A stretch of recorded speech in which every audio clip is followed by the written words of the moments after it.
Welcome to the Win Win Evangelism Podcast. I'm Tina Waldrom from Evangelism in Australia. I love helping you feel confident and inspired to share Jesus. Whether you're an individual or a pastor looking to help your church engage in evangelism naturally and consistently. Before today's topic of sharing the gospel in secular Australia, I want to invite you to the Share Jesus membership where you and your congregation can receive my ongoing support and training to share Jesus naturally. You can find out more at sharejesus.com.au. Well, welcome to today's episode. Today I want to talk about something that I think a lot of Christians feel but don't always know how to articulate. How do we share the gospel in a secular society like Australia? Let's be honest, for many of us, it doesn't feel easy anymore. It can feel a little bit awkward, misunderstood, even a little bit irrelevant. But what if the reality isn't that Australians are closed to faith?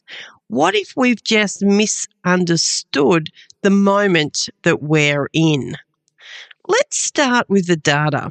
The other week I was talking a lot about the data and talking about information from Mark McCrindle and his research, and you can go back and listen to that episode. But according to McCrindle research, Australia is becoming less religious, but not less spiritual. In fact, around 68% of Australians still identify with religion or spirituality, and more than half believe in a higher power. At the same time, the number of people identifying as having no religion is growing rapidly. So what does that tell us? Here's the key insight for me. Australians haven't rejected spirituality, they've redefined it. Faith has shifted from being institutional to personal. It's shifted from structured belief to individual exploration. And that changes everything about how we share the gospel. For me, this is where it really gets interesting. You know, the research from NCLS shows that spirituality is strongly connected to well-being, life satisfaction, and a sense of purpose. So even in a secular culture, people are still asking, why am I here? What gives life meaning? What do I hold on to when things fall apart? So the issue isn't that people aren't thinking spiritually, it's that they're not looking to the church for answers. You know, we also need to slow down and really understand something that is crucially important, because if we get this wrong, we'll keep having the wrong conversations.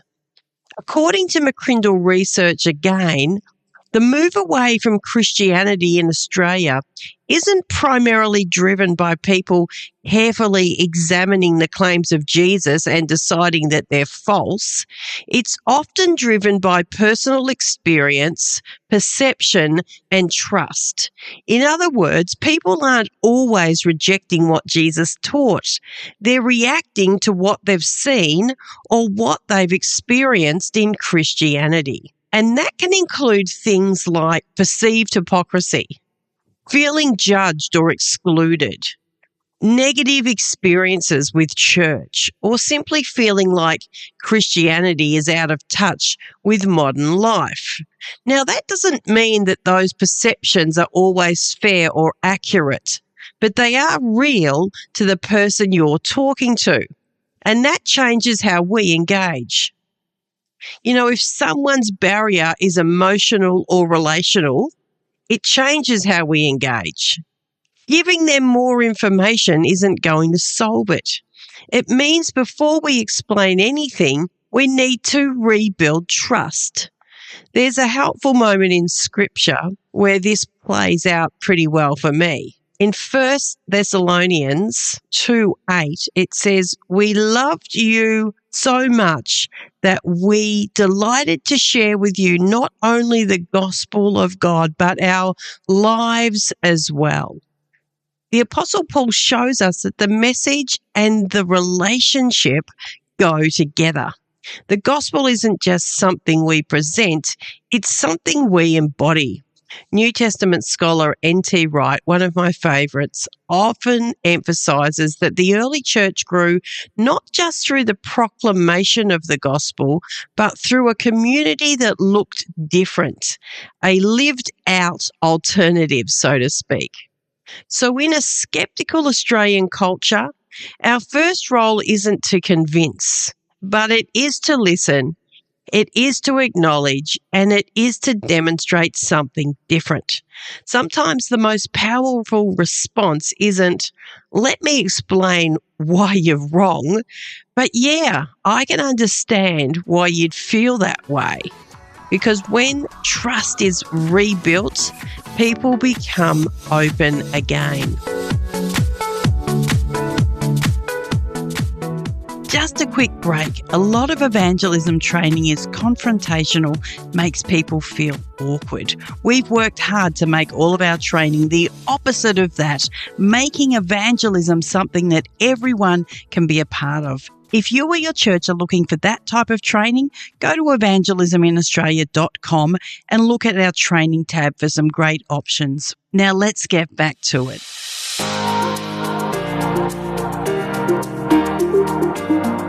Here's something that might surprise you. Research from McCrindle shows that over half of Australians are open to changing their beliefs. Think about that.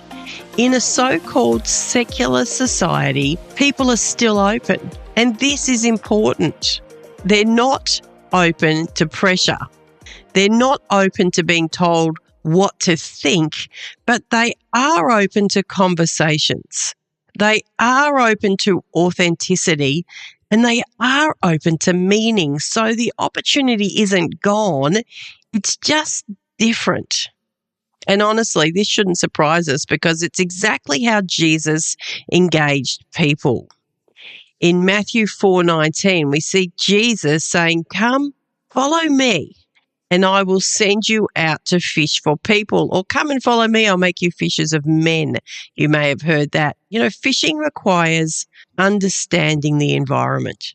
You don't just throw bait anywhere. You adapt. And Jesus constantly met people where they were. Take the woman at the well in John 4. He doesn't start with doctrine or religious law. He starts with her life, her story, and her thirst. And then he connects that to deeper truth. There's another powerful verse that I love. "I have become all things to all people, so that by all possible means I might save some." 1 Corinthians 9:22. The Apostle Paul isn't changing the message, is he? He's adapting the approach. Theologian John Stott put it this way: "We must not sacrifice truth, but we must communicate it in a way that people can understand." And that's exactly the tension that we're navigating today.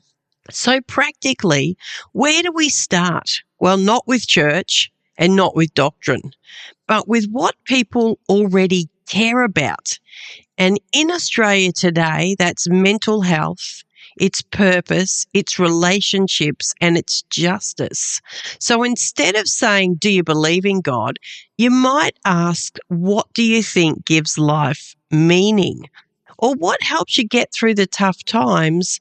Or do you think there's something more to life? Because that's where people are already thinking. And this is where I think we need a mindset shift. Evangelism today isn't about making people more religious. It's about helping spiritually open people discover Jesus. And that's exactly why we're doing what we're doing with evangelism in Australia. We're equipping everyday believers with language, with confidence and practical tools to navigate basically this culture, not the one from 20 years ago. So if you've ever felt like, I don't know how to share my faith anymore, you're not alone. But here's the truth. You don't need to have all the answers. You just need to be willing to listen, you need to be willing to ask good questions, and you need to be willing to point people to Jesus in a way that makes sense where they are at. Because Australians aren't closed, they're actually searching, just not always in the places that we expect. So thanks so much for listening again this week, and if it's been helpful, and you think differently about sharing your faith, I'd encourage you to explore some of the training and resources that we're developing through Evangelism in Australia. And maybe this week, just start one conversation, not to win an argument, but to understand someone's story. You know, the gospel hasn't lost its power. We just need to learn how to share it in today's world. Thanks for listening. I'll see you next week.